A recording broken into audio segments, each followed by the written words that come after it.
Hi friends, welcome to கரெக்டாக channel. இன்றைக்கி நம்ம என்ன வீடியோ பார்க்க போகிறோம்னா, how to draw irregular shape plot and calculate area by using Auto Cad. Auto Cad use பண்ணி ஒரு irregular ஷேப்பில் இருக்கிற ட்ராயிங் எப்படி நம்ம பிளாட் பண்ணுறது, அதுக்கு எப்படி ஏரியா கண்டுபிடிக்கிறன்றது ஒரு ஒரு வியூவர்ஸ் கேட்டிருந்தாங்க, சரண்மான்றவங்க கேட்டிருந்தாங்க. அவங்க கேட்டிருந்த கொஸ்டினுக்கு கீழே நான் டிஸ்பிளே பண்ணிக்க பாருங்கள். சார், Auto Cadல irregular ஏரியாவில் இருக்கிற பிளாட்டை எப்படி போடணும் அண்டு பிளாட் ஏரியாவுக்கும் பில்டிங் ஏரியாவுக்கும் எவ்வளோ டிஸ்டன்ஸ் இருக்கணும்ன்ற கொஸ்டின் கேட்டிருக்காங்க. ஸோ அதை பேஸ் பண்ணி நான் இன்றைக்கி அந்த வீடியோ போஸ்ட் பண்ணியிருக்கேன். ஸோ இப்போ வந்து ஒரு irregular ஷேப் அப்படின்றா நம்ம நார்மலாக வந்து வெளியே பிளாட் வாங்குகிறோம் அப்படின்னா எல்லாமே கரெக்டான ஷேப்பில் ஒரு சில நேரம் இருக்காது.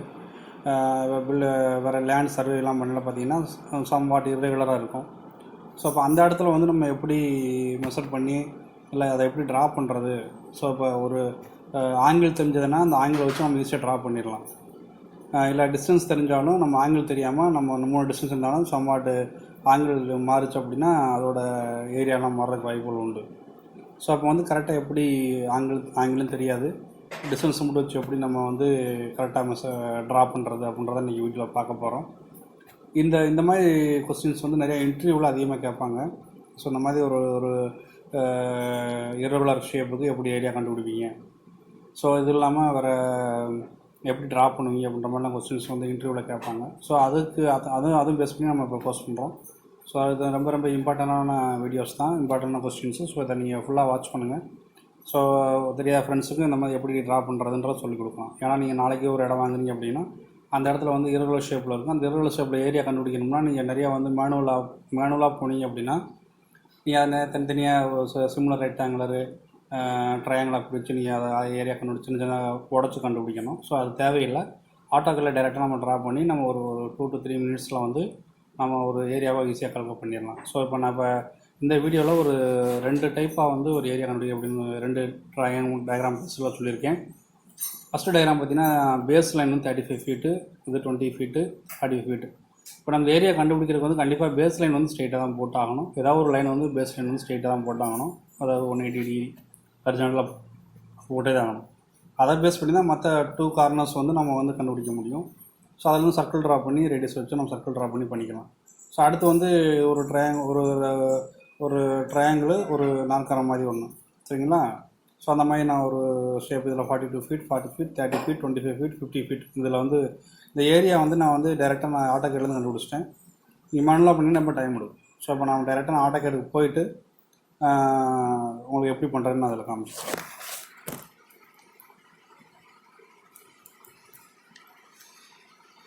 இது நான் ஆல்ரெடி ட்ரா பண்ணி வச்சுருக்கேன். ஸோ இப்போ நம்ம முன்னாடி சொன்ன மாதிரி வந்து 35 ஃபீட்டில் வந்து ஒரு லைன் பேஸ் லைன் ட்ரா பண்ணுறோம். 35 ஃபீட்.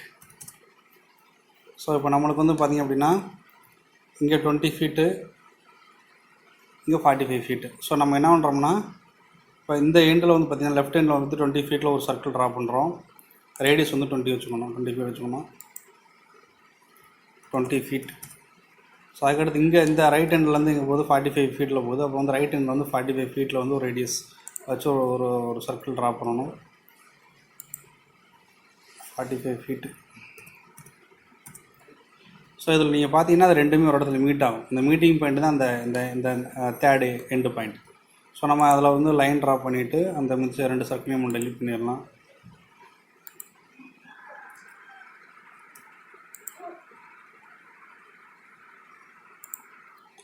ஸோ அப்போ நம்ம போட்ட சர்க்கிள் ரெண்டையும் ட்ரா பண்ணி எடுத்துட்டிங்கன்னா, ஸோ இப்போ வந்து பார்த்தீங்க அப்படின்னா இப்போ நீங்கள் டைமென்ஷன் செக் பண்ணிங்க அப்படின்னா அலைன் டூல் யூஸ் பண்ணுங்கள். ஏன்னா நீங்கள் லீனியர் யூஸ் பண்ணிங்கன்னா வராது. இது 20 அடி. அகைன் வந்து 45 ஃபீட், 35 ஃபீட் வந்துடும். ஸோ இப்போ இந்த மாதிரி ஒரு நாற்கரத்துக்கு வந்து இப்போ இப்படி நம்ம 4 சைடு வரதை எப்படி ட்ரா பண்ணுறதுன்றதை பார்க்கலாம். ஆனால் கண்டிப்பாக டைமென்ஷன் தெரியணும். டைமென்ஷன் தெரியாமல் நம்ம ட்ரா பண்ண முடியாது. இதில் ஆங்கிள் தெரிஞ்சால் நீங்கள் ஆங்கிள் வச்சு கரெக்டாக அந்த 20 ஃபீட்டுக்கு வந்து ஆங்கிள் வச்சு போடலாம். ஆங்கிள் நம்மளுக்கு தெரியாதுன்றனால நம்ம சர்க்கிள் வச்சு தான் ட்ரா பண்ணி ஆகணும். ஸோ அப்போ இந்த டயக்ராம் நான் போட்டு காமிக்கிறேன் உங்களுக்கு. இப்போ அகெயின் திரும்ப 42 ஃபீட் இது இப்போ வந்து இங்கே வந்து பார்த்திங்கன்னா இப்போ இந்த எண்டுக்கு நான் கண்டுபிடிக்கிறேன். இதில் 40 ஃபீட் வந்து ஒரு சர்க்கிளும் லெஃப்ட் ஹேண்டில் வந்து 50 ஃபீட் ஒரு சர்க்கிள் நம்ம போட போகிறோம். அப்போ வந்து இல்லை ரைட் ஹேண்டில் வந்து பார்த்திங்கன்னா 40 ஃபீட்டில் வந்து ஒரு ரேடியஸில் 40 ஃபீட், லெஃப்ட் ஹேண்டில் 50 ஃபீட்டு,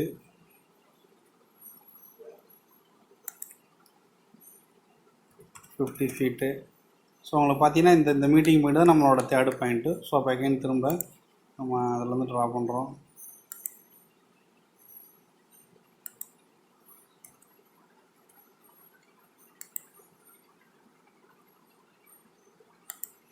ஆர்த் ஆன் பண்ணிங்கனாலும் அப்படி தான் வரும், நீங்கள் ட்ரா பண்ணிக்கலாம். ஸோ இப்போ இந்த 2 சர்க்கிளையும் டெலீட் பண்ணிடுங்க.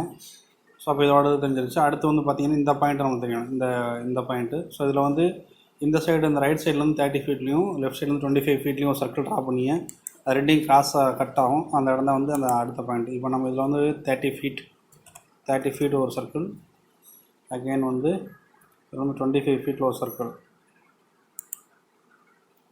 25 ஃபீட்டில் ஒரு சர்க்கிள். ஸோ அப்போ இந்த பாயிண்ட், இந்த மீட் பண்ணுற பாயிண்ட் தான் இந்த பாயிண்ட்டு. ஸோ அப்போ நம்ம என்ன பண்ண போகிறோம், அகெயின் திரும்ப லைன் கமாண்ட் யூஸ் பண்ணி என்டர்,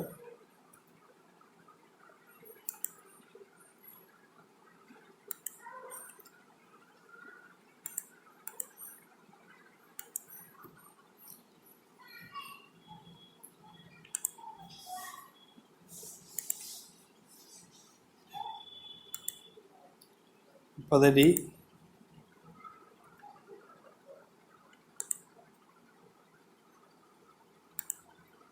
40 அடி,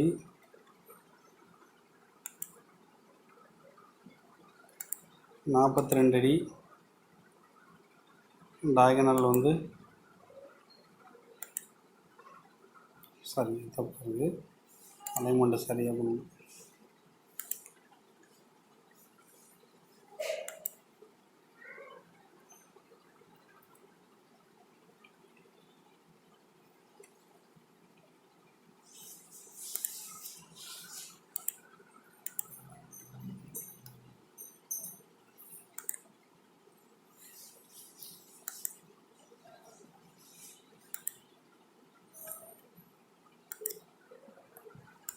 சர்க்கிள் சரியாக ட்ரா பண்ணணும், நல்லா தப்பாக.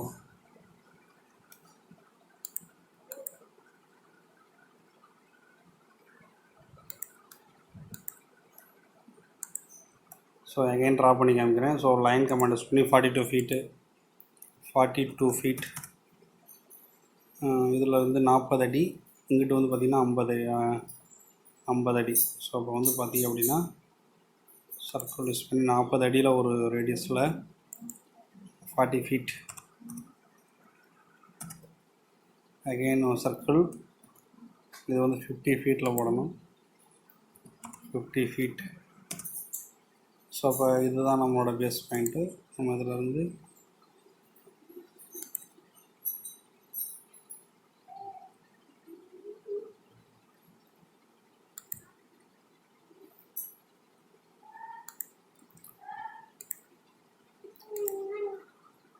அலைன் டூல் யூஸ் பண்ணி நீங்கள் செக் பண்ணி பார்த்தீங்கன்னா தெரியும். 50 ஃபீட் வந்துச்சு. ஸோ நம்ம டைமென்ஷன் தப்பாக அடிச்சிருந்தா தப்பாக தான் வரும். ஸோ அப்போ அகெயின் திரும்ப எல்லாமே 40 ஃபீட் இருக்குது. அகெயின் இந்த நம்மளோட சொன்ன மாதிரி இங்கே வந்து 30 ஃபீட்டு 25 ஃபீட்டில் சர்க்கிள் போட்டிங்கன்னா அந்த இடத்துல போய் மீட் ஆயிரும். இதிலேருந்து பார்த்திங்க அப்படின்னா இந்த பாயிண்ட்லேருந்து 30 ஃபீட், அகெயின் இது 25 ஃபீட். ஸோ அப்போ இந்த மீட் பண்ணுற இடத்துல இருந்து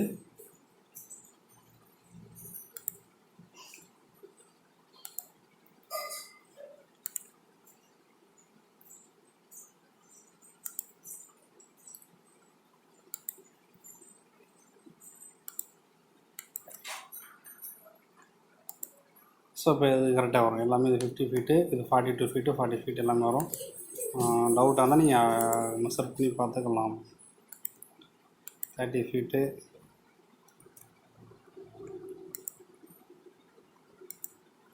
25 ஃபீட்டு,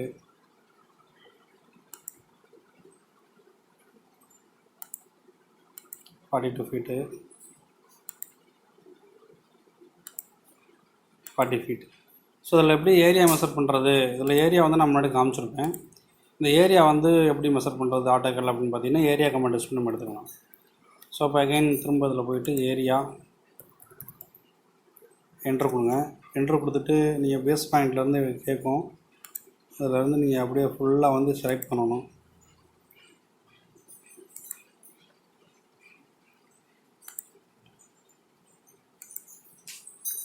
என்ட்ரு கொடுத்தீங்க அப்படின்னா இங்கே காமிக்கும் ஏரியாவில் கொடுக்குது ஸ்கொயர் இன்ச்சில் கொடுக்குது. நம்ம ஸ்கொயர் ஃபீட்டில் வந்து பார்த்திங்கன்னா 1096.729 வந்து ஸ்கொயர் ஃபீட் வருது.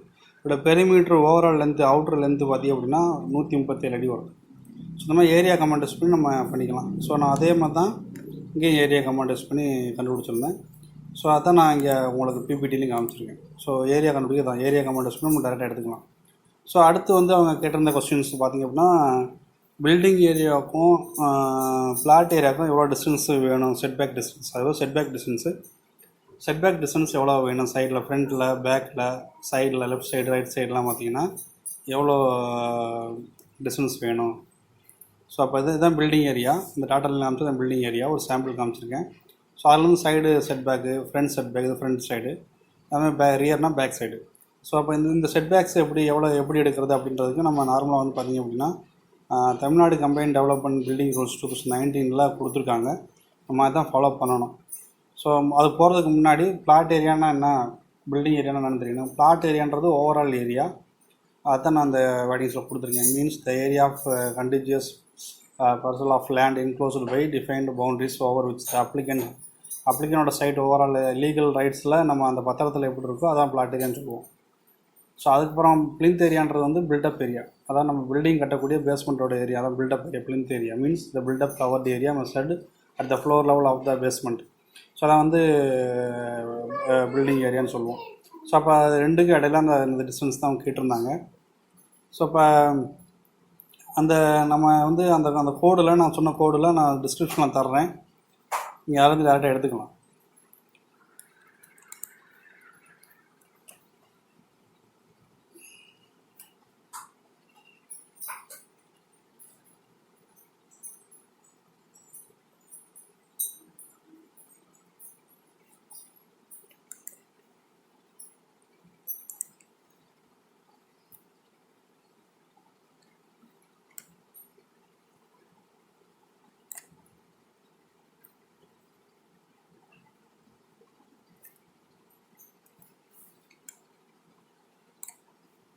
ஸோ இதில் பார்த்தீங்கன்னா தெரியும் உங்களுக்கு, இதில் வந்து அவங்க காமிச்சிருக்கிறது வந்து பார்த்திங்க அப்படின்னா planning parameters for non high rise buildings.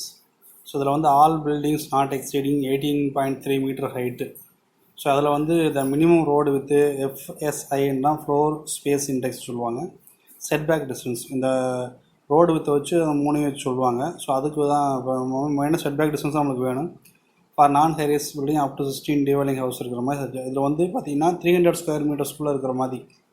அதில் வந்து பார்த்திங்கன்னா commercial building, nursery school, primary school, religious buildings, cottage industries, so இதெல்லாம் வந்து இதில் வரும். ஸோ இதில் வந்து பார்த்திங்க அப்படின்னா இதில் description, continuous area building, economically தான் நம்ம எடுத்துக்க போகிறோம், அதர் ஏரியாஸ். ஸோ இதில் வந்து பார்த்திங்கன்னா அவங்க கேட்ட செட்பேக் டிஸ்டன்ஸ் தான் கேட்டேன். டேரெக்டாக நான் செட்பேக் ஜிக்கு போயிடுறேன். இதில் பாருங்கள் ஃப்ரண்ட் செட்பேக், ஃப்ரண்ட்டில் வந்து பார்த்திங்க அப்படின்னா ஃபஸ்ட்டு வந்து கண்டினியூஸ் பில்டிங்னா 1.5 மீட்டர் இருக்கணும், எக்கனாமிக்கல் பில்டிங்னா 1 மீட்டர் கொடுத்தா போதும். ரோடு வித்தை பொறுத்து செட்பேக் கொடுத்தீங்க அப்படின்னா up to 9 meter road width abutting road width அப்படின்னா அட்ஜசன்ட் ரோடு தான் சொல்லுவாங்க. நம்ம வீட்டுக்கு முன்னாடி ரோடு வருது அப்படின்னா 9 மீட்டர் ரோடு இருக்குது அப்படின்னா நீங்கள் ஃப்ரண்ட் செட்பேக் 1.5 மீட்டர் விட்டே ஆகணும். More than 9 to up to 18 மீட்டர்னா 3 meter, more than 18 meter to up to 30 மீட்டர்னா 4.5, மோர் தென் 35.5னா 6 மீட்டர். ஸோ அதுக்கடுத்து வந்து சைட் செட்பேக் பார்த்திங்கன்னா ஹைட் ஆஃப் த பில்டிங் வந்து அப் டு இந்த மாதிரி பில்டிங் வச்சு சொல்லுவாங்க 7 மீட்ரு, பிளாட் வித் வந்து அப் டு 9 மீட்டர் இருக்குது அப்படின்னா சைட் செட்பேக் வந்து 1 மீட்டர் வச்சா போதும். இது வந்து height of the building plot வித்தை பொறுத்து. இப்போ எபோவ் 9 மீட்டர் மேலே 1 மீட்ரு ஆன் எய்தர் சைடு எல்லாமே வைக்கணும். மோர் than 7 metre up to 12 metre அப்படின்னா இது அதே தான், அப் டு 6 மீட்டர் வரைக்கும் 1 மீட்டர் தான் சைடு வைக்கிறோம். எபோவ் 6 மீட்டர் டு 9 மீட்டர் வந்து பிளாட் வித் இருந்துச்சுன்னா 1.5 மீட்டர் வந்து ஆன் சைடு வைப்போம். ரியர் வந்து பேக் சைடு வந்து பார்த்திங்கன்னா up to 7 metre height of building அப்படின்னா ரியர் செட் பேக் சைடு வந்து தேவையில்லை. அதுக்கடுத்து up to more than 7 metre up to 12 மீட்டருக்குள்ள தான் 1.5 மீட்டர் வைக்கணும். ஸோ இது வந்து சாம்பிள்.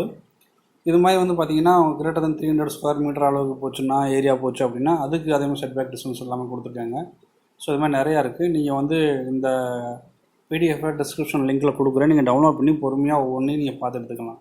இதில் நம்ம எல்லாத்தோட பிளான் ப்ரிப்பரேஷன் எப்படி பண்ணுறது, அதில் எவ்வளோ டிஸ்டன்ஸ் வைக்கணும், பிளின்த் ஏரியாவில் எவ்வளோ டிஸ்டன்ஸ் வைக்கணும், எல்லாமே ஒரு பில்டிங்கோட டாப் டு பாட்டம் டைமென்ஷன்ஸ் எல்லாம் எவ்வளோ எடுக்கணும் எல்லாமே கொடுத்துருக்காங்க. ஸோ நீங்கள் ஃபாலோ பண்ணிங்கன்னா ஃபாலோ பண்ணி டயக்ராமும் மற்ற கன்ஸ்ட்ரக்ஷன் ப்ரொசீஜரும் இதை ஃபாலோ பண்ணணும்.